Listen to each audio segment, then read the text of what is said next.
Hello, Liberty. I am delighted to be here with you with my wife, Karen. This is a deeply humbling moment for us. And would you join me in just thanking President Jerry Falwell, Jr. for his extraordinary leadership, his kindness, his friendship. I'm deeply humbled by that gracious introduction. Also great to hear there's some Hoosiers in the room. Jerry and I have gotten to be friends over the last year, and I can tell you my respect for him is boundless, but he knows that the introduction I prefer is a little bit shorter. I'm a Christian, a conservative, and a Republican in that order.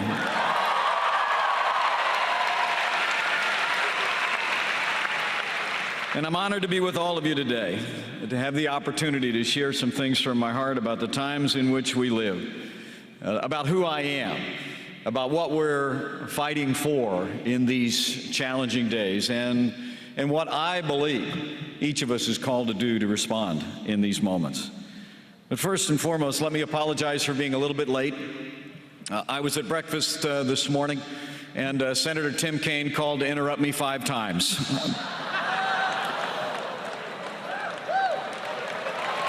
You get that? Thanks. Thanks for getting that joke. I worked on that all night. But first, let me share with you, first and foremost, a little bit about who I am. I'm a small-town boy from southern Indiana. I grew up in a family. My grandfather immigrated to this country. My mom and dad built everything that matters. A family, a small business, and a good name. I was raised in a family where it was church on Sunday morning, it was grace before dinner, but maybe like some of you, in the course of my life as I grew up, I chose a different path. I didn't see much relevance for the faith that I'd been raised in, and I struck out on my own steam. But then somewhere along the way, I began to meet people when I was about your age, when I was in college. They seemed to have something. I couldn't quite put my finger on it. I would later understand that it was what I would just characterize as joy. There were people that I met who in good times or in bad times, they had some strength that I knew in my heart I was missing. I started attending a small Christian fellowship group on the campus, and I won't say that it was because there were a lot of attractive and available young ladies that went to the Christian fellowship group, but there it is. And I heard some clapping for that. There may be some men in the room that can relate. Is that all right? Anyway, I went to this, and then I decided somewhere along the way in my freshman year, I decided, you know what, even though I'd walked away from faith in my life, I said, you know, I was going to go ahead and be Christian. And this friend of mine, who actually now is a pastor in Indianapolis of a church in our capital city, and still a close friend to this day, who'd been talking to me about matters of faith. I remember stopping him one time. We'd had a few conversations about what the Bible had to say, and I told him, I said, he wore this nice cross I was very impressed with, and I told him I wanted to get that catalog that he got the cross in. This was before the day that you could order everything on your cell phone, right? In fact, it was before cell phones, to be quite honest with you. And I looked at him, and I'll never forget, we were in our fraternity in the cafeteria, and I said, hey, be sure and get me that catalog, because I want to get that cross. I'm going to start wearing a cross, because I'm doing the Christian thing now. And he looked at me and he said words I'll never forget. He said, Mike, you got to wear it in your heart before you wear it around your neck. And it stopped me dead in my tracks. You ever had that happen to you in your life when somebody who knows you real well just calls you out? They can tell where you really are. He said, you got to wear it in your heart before you wear it around your neck. It would be a few weeks later, I was in Wilmore, Kentucky at a Christian music festival. I listened to one sermon after another. And it was in that weekend, sitting in the pouring rain late on a Saturday night, that my heart broke. Not with guilt, but with gratitude. That what had happened on the cross had certainly happened for all the world, but I came to realize that what had happened on the cross had happened in some small way for me. And I made a personal decision to put my faith in Jesus Christ, and it's made all the difference.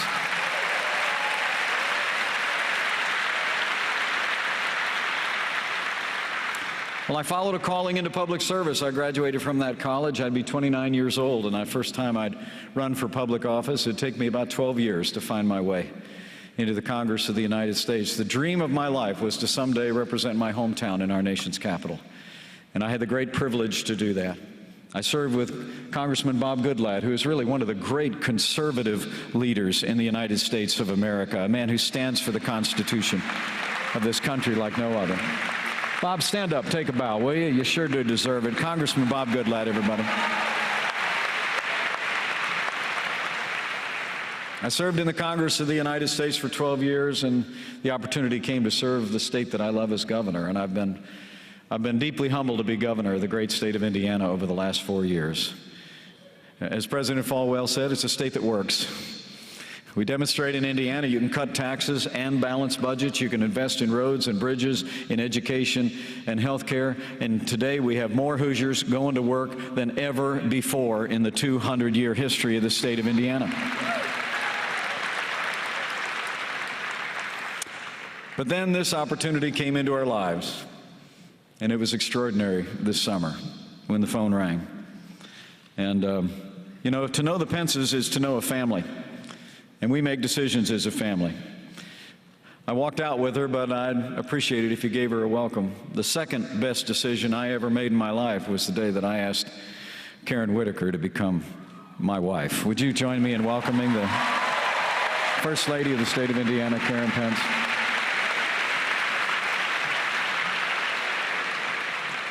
The call came this summer. The call came this summer asking us if we would consider being looked at for the position that we now enjoy, and I have to tell you, it's deeply humbling to me. I mean, I dreamed someday of representing my hometown in Washington, D.C., this grandson of an immigrant.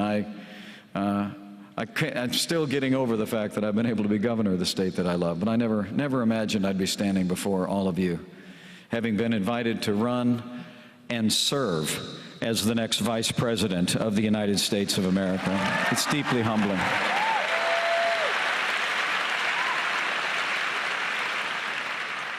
I'll never forget the night that we got the call. We were told it might be coming, so we huddled with our kids.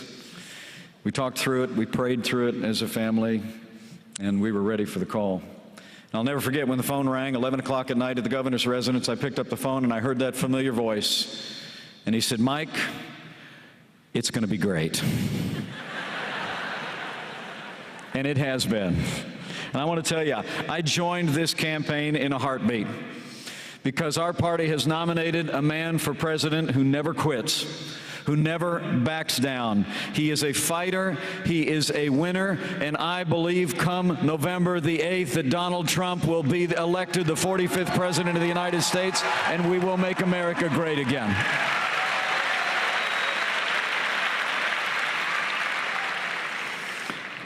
You know, he's someone who I truly do believe, and I've said this many times, having gotten to know him when the Klieg lights are off and the cameras are off. Donald Trump is someone who literally embodies the spirit of America. Strong, freedom-loving, independent, optimistic, and willing to fight every day for what he believes in. You sure saw that on Sunday night when Donald Trump won the debate hands down.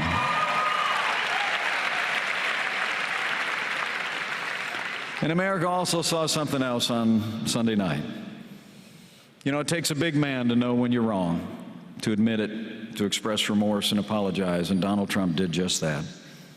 You know, I was asked on a television program the next morning how I, as a Christian, could move beyond those moments and accept an apology. And I was happy to explain that to the television host. I said, you know, as a believer, we're called to aspire to live godly lives. But also we recognize that we all fall short. And it's not about condoning what is said and done. It's about believing in grace and forgiveness. As Christians, we are called to forgive, even as we've been forgiven. And I would submit to you, last Sunday night, my running mate showed humility. He showed what was in his heart to the American people. And then he fought back and turned the focus to the choice that we face, and it's a more dramatic choice than any time in any election in my lifetime. It truly is. And that's what I want to speak to you about today. The choice that we face and the duty that we have in the midst of this choice. Because I truly do believe that this election is not just a choice between two people. It's really a choice between two futures. And let me be clear.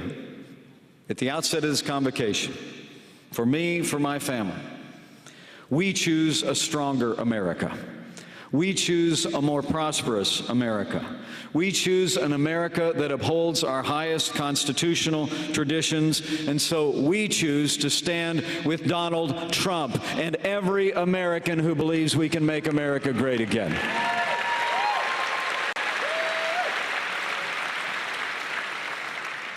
And it's a choice I want to say to each one of you that I believe that men and women of faith cannot choose to stand idly by in this great national debate. You know, during my years in Congress, I befriended the late and great Chuck Colson.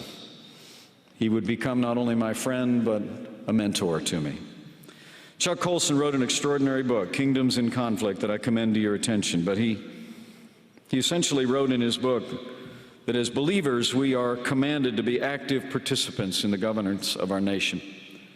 As Colson wrote, Christians must not adopt the, quote, simply passing through mindset when it comes to politics. So how do we do that? Well, thankfully, the good book has a lot to say about how we balance the pulpit with politics. First and foremost is that we're called to pray for our nation's leaders, even those we disagree with. And we encourage you to do that each and every day, particularly in the next 4 weeks. And as people of faith, we're also called to respect the governing authorities that are placed over us. And we should do that and respect the institutions of our governance.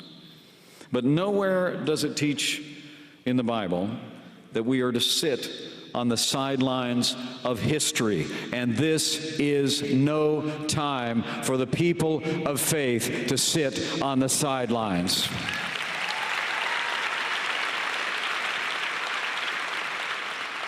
In his famous Evil Empire speech in Orlando, Florida, President Ronald Reagan actually said, in an address delivered to the National Association of Evangelicals, these words. He said, quote, I urge you to beware the temptation of pride, the temptation of blithely declaring yourselves above it all, and label both sides equally at fault, close quote. Let me say that to you again. President Reagan warned in his day, a warning that people of faith might do well to reflect on today, that we should beware the temptation to blithely declare ourselves above it all and label both sides equally at fault. His admonition to the people of faith to avoid the trap of inaction is as relevant today as it was then, maybe even more so. You know, we woke up this morning. In the news, you might see when you get back to your dorm room, that our opponent's campaign, a campaign whose candidate actually called millions of Americans a basket of deplorables, irredeemable and not American, simply because they stand with me and my running mate and believe that we can have a stronger, more prosperous America that's grounded in our constitutional principles. And it was this morning that we learned from another email release, if you haven't heard about it yet, that a campaign official in her campaign back in 2011 actually said that conservatives chose the Catholic faith because they, quote, think it is the most socially acceptable, politically conservative religion. And she added in her email, their rich friends wouldn't understand if they became evangelicals. It's extraordinary. If only on behalf of her Catholic running mate, Hillary Clinton should denounce those bigoted, anti-Catholic, anti-evangelical remarks, and her campaign staff should apologize to people of faith and do it now.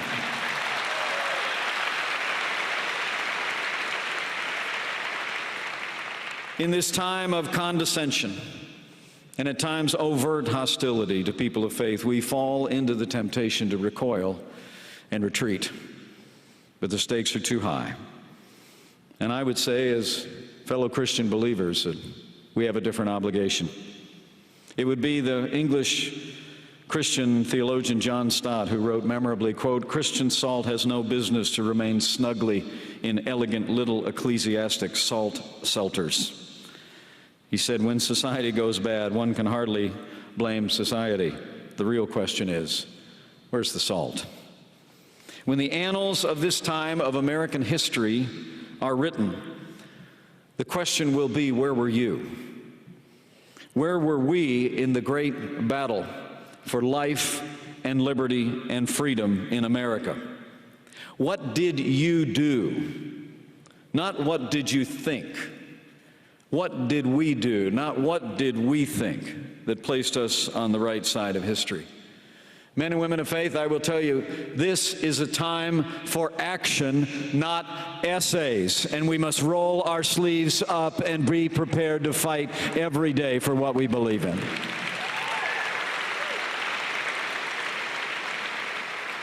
Shortcomings are no excuse for inaction. If we were perfect, in a word, we wouldn't need Jesus.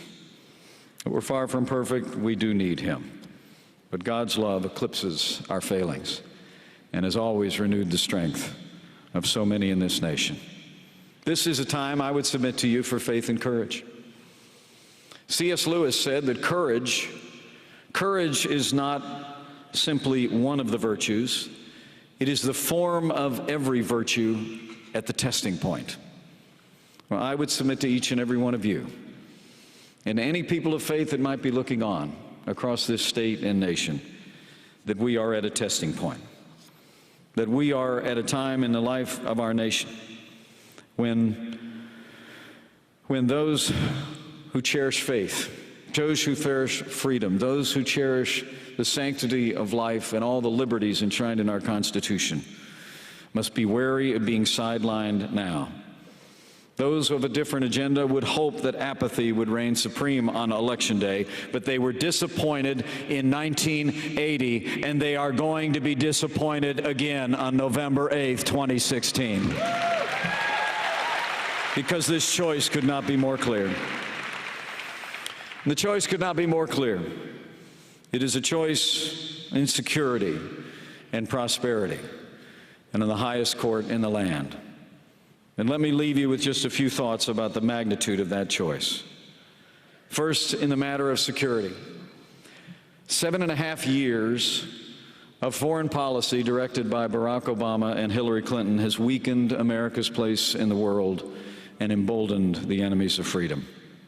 Despite traveling millions of miles as our Secretary of State, the world is more dangerous today than the day that Hillary Clinton and Barack Obama took over guiding America's place in the world. Our allies are less secure, our enemies are more emboldened. We see the rise of ISIS terrorism trampling hard-won gains in Iraq. We see a wider Middle East literally spinning out of control. We see Russia, the so-called reset with Russia having collapsed into new Russian aggression, China building islands in the South China Sea, and an increasingly aggressive North Korea. And in case after case, we see evidence of that great truth of history, that weakness arouses evil. And the truth is that Hillary Clinton and Barack Obama's foreign policy of leading from behind, moving red lines, feigning resets with Russia, the rise, rule, and reign of ISIS are all a testament to that truth of history. The simple truth of the matter is we cannot have 4 more years apologizing to our enemies and abandoning our friends.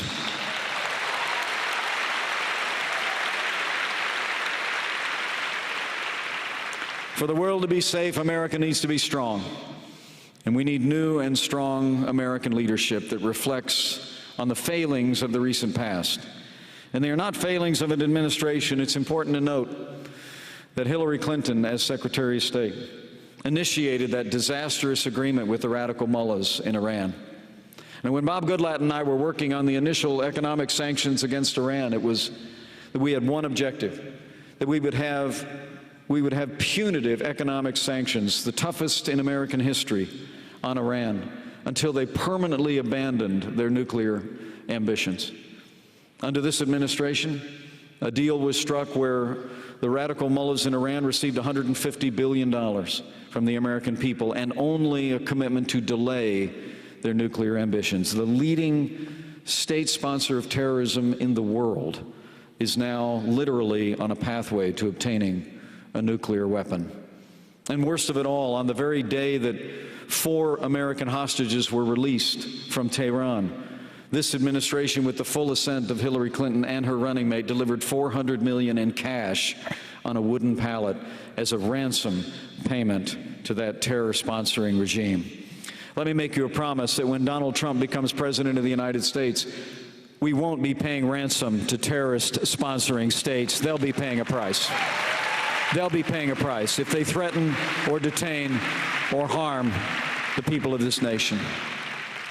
Also, it was Hillary Clinton. It was Hillary Clinton who failed to renegotiate what's called a status of forces agreement in Iraq. You know, I remember those hard days from Congress where we saw the American soldier fight through 2005, 2006, difficult days, an enormous sacrifice. But because we had a president who would not give up, because we had soldiers who would not relent, the peace and stability of Iraq was secured by the end of 2008. The American soldier won stability and won security in Iraq. But this administration squandered that. By pulling all of the American forces out of Iraq at the end of 2012, they literally created the vacuum in which ISIS was able to overrun vast areas that had been hard won by the American soldier. It was heartbreaking to see that happen. Those of us who had not only cheered on our warfighters, but also those that had stood quietly at the graveside with families of our fallen. And lastly, it was Hillary Clinton and her State Department who left Americans in harm's way in Benghazi. And after 4 Americans fell, Hillary Clinton would tell the parents of those families of the fallen that it had to do with a filmmaker in Florida. When a congressional investigation found out that she knew full well that it was, in her words, a terrorist-style al-Qaeda attack. Well, I want to tell you, when she went before the Senate, she actually said, when she was confronted on the truth, she said, quote, "What difference at this point does it make?" Well, men and women, I want to tell you from my heart, as the proud father of a United States Marine, anybody who said that, anybody who did that, should be disqualified from ever serving as Commander-in-Chief of the Armed Forces of the United States of America.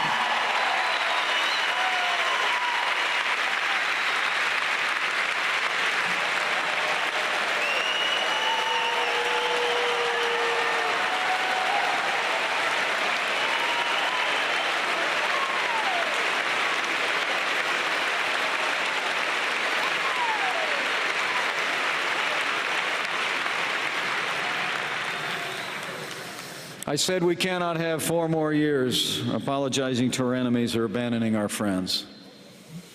And chief among those friends is the nation I call our most cherished ally. And I will promise you, the day that Donald Trump and I assume the office of President and Vice President, if the world knows nothing else, the world will know this: America stands with Israel.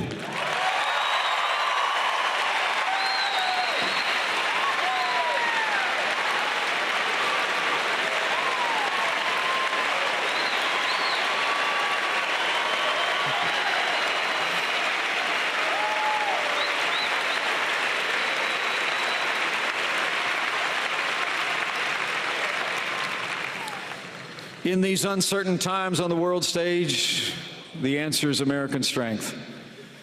President Ronald Reagan said that we would achieve peace through strength. And in the days ahead, I promise you, a President Donald Trump will lead on the world stage with American strength. We will rebuild our military. We will restore the arsenal of democracy. We will give our soldiers, sailors, airmen, and Marines the resources and the training they need to accomplish their mission, protect our families, and come home safe to theirs. We will stand tall in the world again, and America and the world will be safer as a result.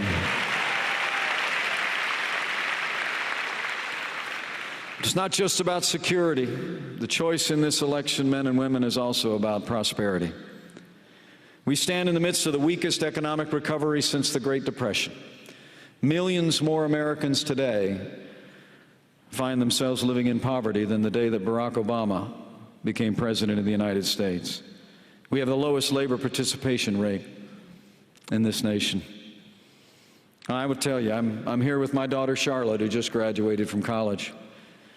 But, you know, we heard not long ago that Hillary Clinton and her campaign actually demeaned her primary opponent's supporters, referring to them as college graduates who moved home to their parents' basements. The truth is, this is an economy that's created too few opportunities for the rising generation. Hillary Clinton's answer is more of the same. Not just the same, but more of the same. More taxes, more regulation, more Obamacare, more of the war on coal, more of all the policies that have been stifling the American economy. You know, they tell us this economy is the best that we can do, but we know different. It's not the best that we can do.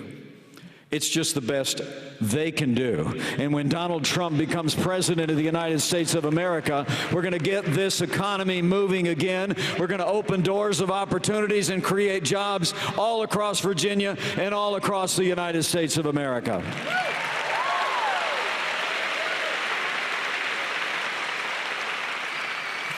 We're going to do it the way President Ronald Reagan did it back in the 1980s, and frankly, we're going to do it the way President John F. Kennedy did in the 1960s. Instead of raising taxes, as Hillary Clinton plans, more than $1 trillion in tax increases, Donald Trump and I are going to work with this renewed Congress, this re-elected Congress. We're going to cut taxes across the board for working families, small businesses, and family farms. We're going to end death taxes once and for all, and we're going to lower business taxes in America so businesses can create jobs here in Virginia instead of shipping them overseas.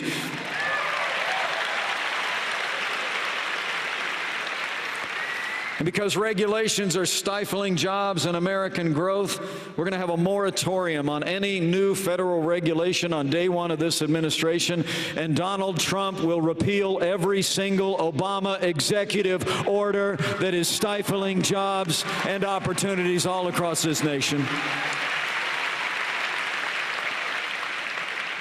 And Donald Trump and I believe that trade means jobs. But when Donald Trump becomes negotiator-in-chief, we're going to have trade deals that put the American worker first. Trade is going to mean American jobs. We're going to renegotiate NAFTA. We're going to get out of the TPP, and we're going to hold our trading partners accountable to the promises that they make to the American people to support our prosperity and our opportunity. And on the first day of this administration, I promise you, the war on coal is going to come to a crashing halt. We're going to develop an all-of-the-above energy strategy that develops all of the God-given resources of this land, and it will fuel an American comeback with low-cost and diverse American energy.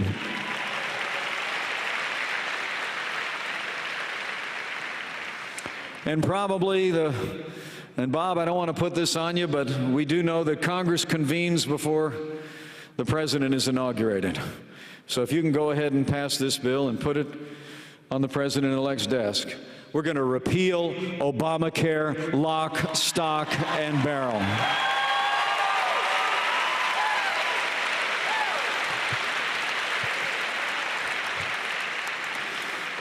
Former President Bill Clinton finally said something I can agree with. Did you hear about it? He actually called Obamacare, quote, the craziest thing in the world. You know, sometimes even with the Clintons, the truth happens.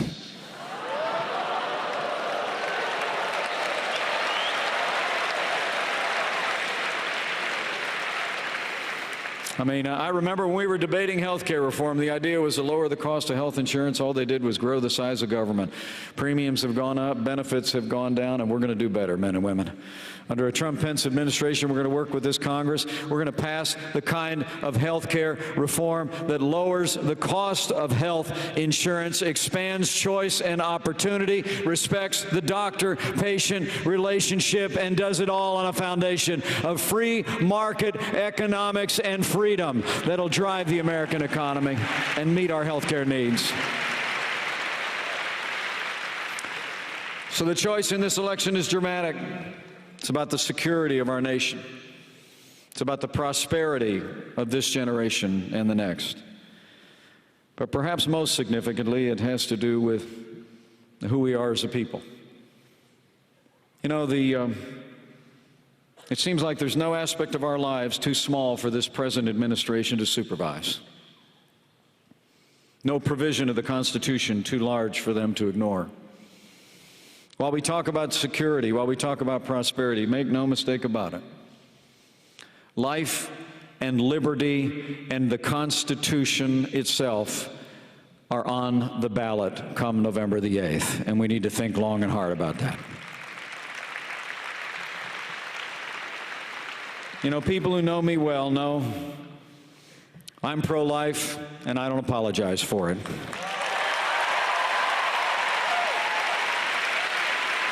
Okay.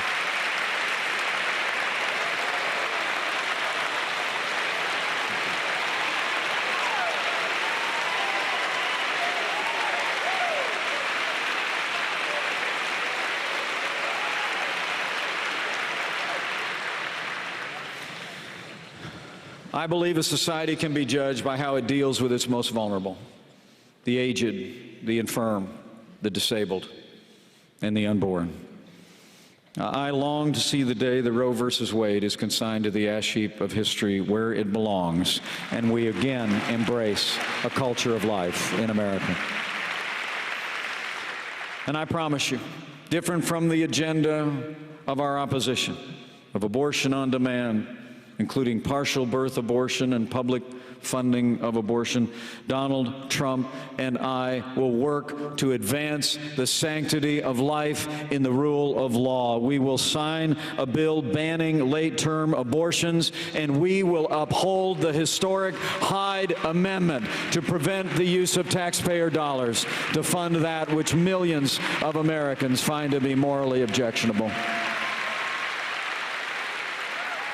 And Donald Trump and I believe that the largest abortion provider in America should not be the largest recipient of federal funding under Title X. A Trump-Pence administration will defund Planned Parenthood and redirect those dollars to women's health care that doesn't provide abortion services.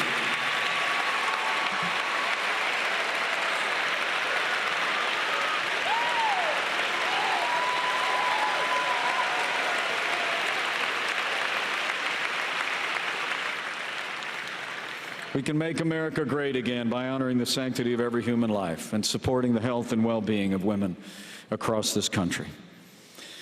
But let me leave you with one more reminder, if I can. This rising generation of extraordinary young men and women here at Liberty University, and the incredible faculty that serves you with such distinction. Would you give them a round of applause?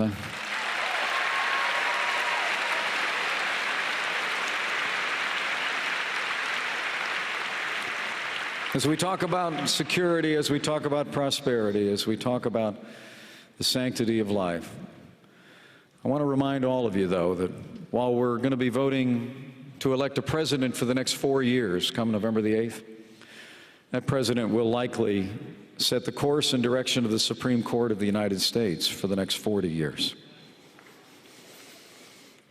We better think long and hard about that.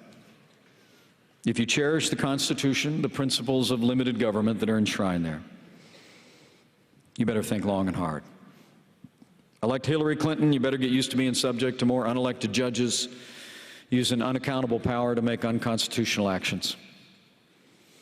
But elect Donald Trump, as the next President of the United States, and we will appoint justices to the Supreme Court and every court in the land who will strictly uphold the Constitution of the United States of America and stand up for the God-given liberties that are enshrined there.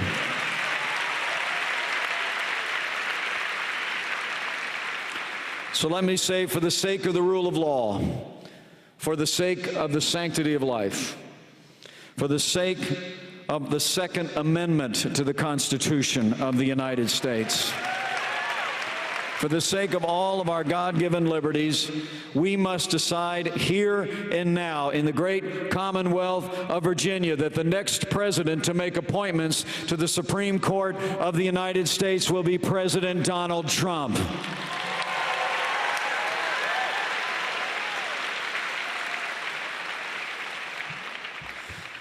So these are challenging times, and I'm deeply humbled to have the opportunity to speak before you today. I truly am. But I want to tell you, we said yes the night that call came because I think this country's in a lot of trouble. I walked away from a job that I love and the state that I love to step into this fight because I think now is the time for all of us to do all that we can, because that choice is so clear. And I'm really here today not really to give a speech. I'm here to challenge you. Challenge you in what remains of this election to take ownership of your own future. Take ownership of this moment. And understand that there's no place for believers on the sidelines in a time like this. As Chuck Colson said, as C.S. Lewis said, this is a time for courage. It's time to step forward. A friend of mine sent me an email just this morning. He talked about a day when he was on a 25-foot boat out in the middle of the Atlantic. And he was at the helm of that little sailing boat. And the tempest was blowing right in his face. And he wanted for all the world to turn the rudder and start to head back to shore. And the skipper below shouted up to him, "Stay the course."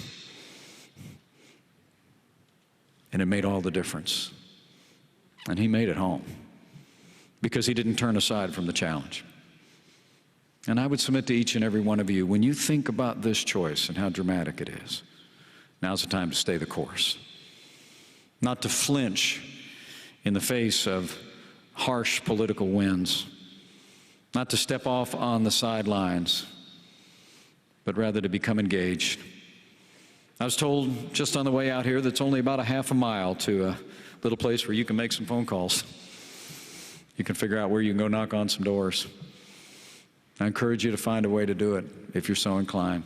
If what I've said to you today resonates with your heart and with your mind, then go put it into practice. Because we're talking about your future. And the choice is really not between one party that'll take you this far and another party that'll just take you that far. You know, sometimes, to be honest with you, I know it never happens in Virginia, but sometimes there's not a dime's worth of difference between the people that are on the ballot. You know what I'm saying? Right? I mean, it seems like sometimes, well, it won't really be very different who wins. This isn't such a time. I mean, this election is a choice between whether we're going to continue to go downhill to a weaker America at home and abroad, to a struggling American economy that walks farther away from our most cherished constitutional principles and ideals, or whether we are going to stop and plant our feet and march back up the hill to a stronger America, a freer America, a more prosperous America built on the foundation of our constitutional principles. That's the choice. It's up or down. And so I want to encourage you to take action, to roll your sleeves up, and do one more thing, if you will.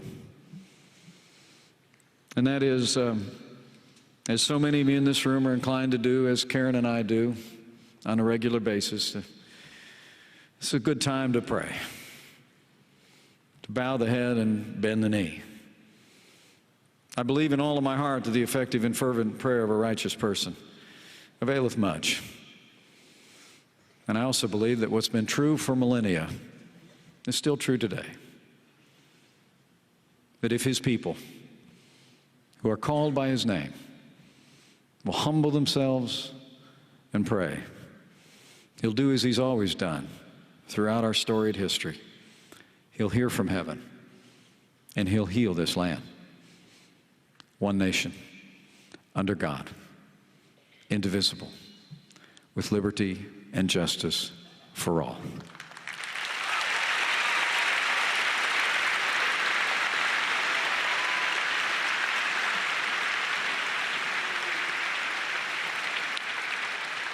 So let's work like it all depended on us. And the Pences will be right there with you, shoulder to shoulder, so will the Trumps. Let's pray, because it all depends on him. Every person here has a role to play, a calling to fulfill. As the great Charles Spurgeon reminded us, in the family register of glory, the small and great are written with the same pen. So now's the time to write your part of history. Ladies and gentlemen of Liberty University, it's time to roll. We have jobs to create. We have security to restore. We have an economy to reignite. We have a nation to protect. We have a Constitution and a Supreme Court to preserve, schools to transform, and a culture of life to renew. In a word, we have a chance in less than 4 weeks to make America great again, when we make Donald Trump the 45th President of the United States of America. So Virginia, so Liberty University, let's go get it done. Thank you very much. God bless this great institution and all of you who call it home.